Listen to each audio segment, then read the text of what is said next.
March 2 ആയിരുന്നു നമ്മളുടെ സാൻവി മോള്, അതായത് ഞങ്ങളുടെ കിങ്ങിനി മോളുടെ 5ാമത്തെ ബർത്ത്ഡേ, 5ാമത്തെ വയസ്സ് അങ്ങനെ സ്റ്റാർട്ട് ചെയ്തു കിങ്ങിനി മോൾക്ക്. ഇപ്രാവശ്യം കിങ്ങിനി മോളുടെ ബർത്ത്ഡേ ഞങ്ങൾ സെലിബ്രേറ്റ് ചെയ്തത് ചേട്ടന്റെ സിസ്റ്ററിന്റെ വീട്ടിലായിരുന്നു. അപ്പൊ മാർച്ച് 1 രാത്രി ഞങ്ങൾ ചേച്ചിയുടെ വീട്ടിലെത്തി. തിരുവല്ലയാണ് വീട്. ഇത് ചേച്ചിയുടെ കുട്ടികളാണ്, മഞ്ഞയും കല്യാണിയും. അപ്പോൾ മാർച്ച് 1 രാത്രി എത്തി. ഈ കുട്ടികളെ കണ്ടു കഴിഞ്ഞാൽ പിന്നെ അവരെല്ലാവരുടെ കളിയാണല്ലോ. അങ്ങനെ കളിച്ച് കറക്റ്റ് 12 മണി ആയപ്പോഴും അവരാരും ഉറങ്ങിയിട്ടില്ലായിരുന്നു. അങ്ങനെ 12 മണി ആയപ്പോൾ തന്നെ മഞ്ഞയും കല്യാണിയും സർപ്രൈസ് ആയിട്ട് അവർ സ്വയം ചെയ്ത ബർത്ത്ഡേ കാർഡ്സ് ഒക്കെ കൊണ്ട് കിങ്ങിനി മോൾക്ക് കൊടുത്തു.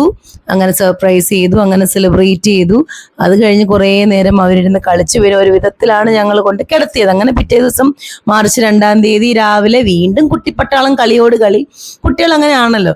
പിന്നെ അതിൻ്റെ ഇടയ്ക്ക് കുറച്ചു നേരം എൻ്റെ ഹെയർ സ്റ്റൈലിസ്റ്റായിട്ട് കല്യാണി വന്നു. അത് കഴിഞ്ഞ് ഉച്ചയായപ്പോൾ സദ്യയൊക്കെ കഴിച്ചു. സദ്യയൊക്കെ കഴിഞ്ഞ് വൈകുന്നേരമായിരുന്നു ഞങ്ങൾ കേക്ക് കട്ട് ചെയ്തത്. അതിൻ്റെ വിഷ്വൽസ് ഞാൻ അടുത്ത വീഡിയോയിൽ കാണിക്കാം കേട്ടോ.